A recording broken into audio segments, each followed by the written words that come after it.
pessoal, sejam bem-vindos a mais uma aula. Nessa daqui nós vamos estudar a taxa de câmbio, bem como também a taxa de câmbio spot e a taxa PTAX. A gente vai entender como é que isso daqui pode aparecer lá nas questões da CPA 20. Então, bora lá.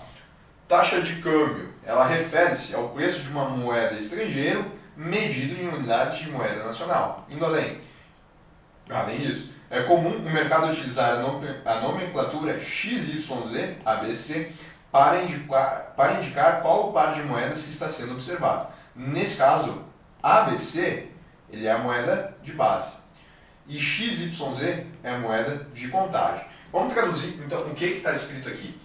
A ideia da taxa de câmbio é medir quanto que uma moeda vale em unidades de uma moeda estrangeira, que não aquela do seu país. Sob a nossa lógica, por exemplo, quando a gente quer saber o quanto que o real vale em relação ao dólar. Nesse caso, a gente usa a seguinte nomenclatura. No XYZ, nós temos a moeda de contagem, ou seja, quantos reais vão valer em dólares, que é a moeda base. Se o BRL-USD é de 5, significa que nós precisamos de 5 reais para comprar um dólar. Essa é a ideia, isso que diz a taxa de câmbio. Bom, taxa de câmbio spot. Porque isso daqui não é fixo, né? Isso daqui vai mudar de acordo com a oferta e a demanda. Não é porque em um determinado dia isso daqui está 5 reais, que isso aqui vai se seguir sempre, isso daqui vai oscilando, e a gente vai ver agora. Bom, a taxa de câmbio spot é a taxa para compra e venda imediata de moedas estrangeiras, ou seja, está vinculada a operações financeiras que garantem liquidez imediata, as quais referem-se a negociações realizadas no mercado à vista. Ou seja, a taxa spot é se eu for lá, por exemplo, numa instituição financeira e trocar o meu dinheiro por dólar. Vai ser a taxa spot vai ser o que eu efetivamente vou pagar nessa troca. Vai ser o que está valendo naquele momento, no mercado à vista. Isso é o câmbio spot, ele é no mercado à vista. Bom, isso é diferente, por exemplo, da taxa PTAX, que a gente vai entender agora. Depois eu faço o contraste entre as duas para ver a diferença, mas já vão guardando essa ideia que isso daqui é no mercado à vista. Bom, a taxa PTAX, ela é uma média, e já passa por aí uma das diferenças, ela é uma média das cotações do dólar realizadas no mercado em um dia. Ela é calculada pelo Banco Central por metodologia própria, com base em 4 janelas de consulta ao longo do dia. Assim, o Bacen consulta diferentes instituições financeiras no mercado de câmbio em 4 momentos do dia. Aí são esses momentos aqui. A primeira consulta ela ocorre entre as 10 e 10h10, a segunda entre as 11 e 11h10, a terceira meio-dia e 10, e a quarta entre a 1 e 1h10. Ou seja, em 1 e 1 hora ele vai fazendo essas consultas aí nas instituições financeiras. Para quê? Para saber a média das cotações do dólar realizadas no mercado à vista, mas também pode ser para outras moedas. A gente está utilizando aqui o dólar porque geralmente ele é o padrão. Mas a ideia é essa, fazer essas consultas ao longo do dia para saber a média de quanto que está sendo a taxa de dólar praticada naquele momento. Perceba então que a PTAX ela não nos dá a taxa de câmbio naquele momento, ela é uma média. A taxa spot é para aquele determinado momento, quando o cara vai realmente trocar. Aqui não, aqui é a média do que acontece no dia. Bom, indo além nessa forma de utilizar a PTAX, cada instituição informa o Bacen o valor de compra e de venda do dólar que está sendo praticado no momento.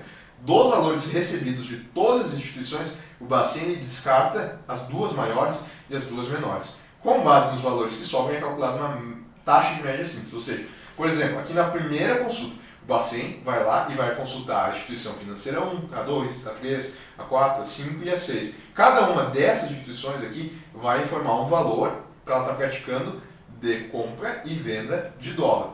Das duas maiores e das duas menores, o Bacen vai fazer o descarte e vai sobrar só essas que estão no meio. A partir dessas que estão no meio, ele faz uma média e assim ele chega no valor para a primeira consulta. Ele vai fazer isso para a segunda, para a terceira e para a quarta.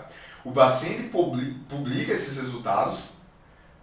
Tá errado aqui, é sem o acento. Publica esses resultados em 4 boletins diários, ao final do dia. De posse desses 4 resultados é feita uma média entre eles. resultando no dólar Pitax para aquele dia, que é publicado no quinto e último boletim. Ou seja, aqui, primeiro notem, ele faz uma média do que as instituições financeiras informaram, ou seja, instituição 1, 2, 3, 4, 5.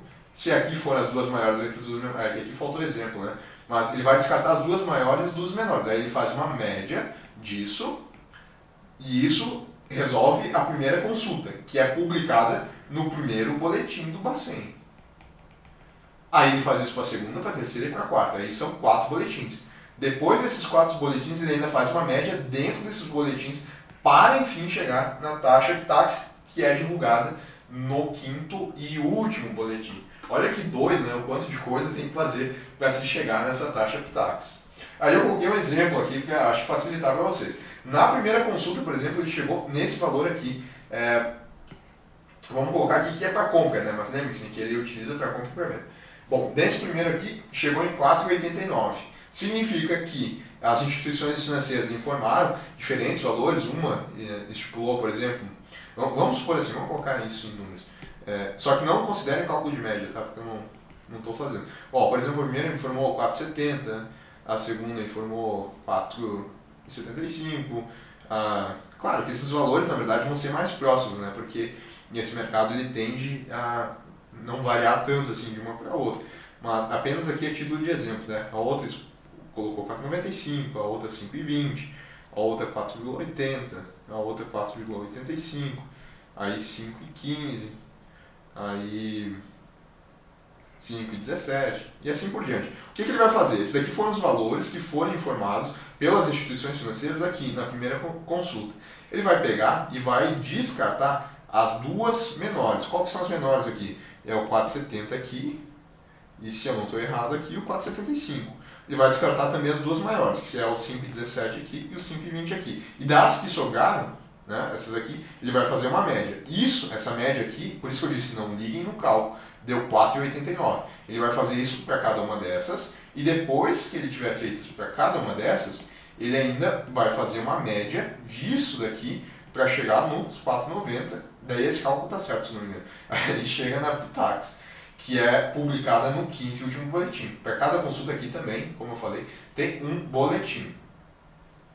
Serão que tem toda uma metodologia para chegar nesses 4,90. E, na verdade, esses 4,90, isso que é importante vocês entenderem, não significa que o preço da cotação, não significa que o investidor ele pagou 4,90. Não significa que se ele for lá comprar dólar, que ele vai pagar 4,90 no outro dia. Não, isso daqui é uma média. O que ele vai pagar é a taxa spot, é o que estiver valendo naquele momento. Essa é a diferença entre taxa spot e câmbio.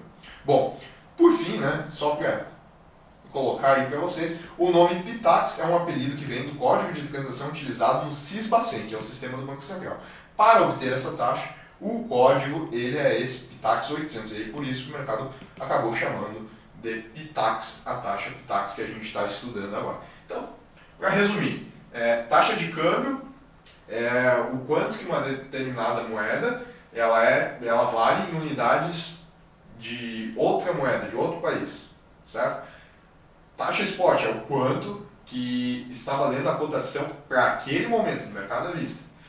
E a Pitax é uma média das cotações durante um dia, que através das consultas ali do Bacen ao longo do dia, né, naquelas 4 janelas ali, que resultam numa média publicada em um quinto boletim e o último do dia. Certo, pessoal? O que vocês precisavam saber aí dessa parte de câmbio para a prova do CPA 20 era isso aí. Até a próxima.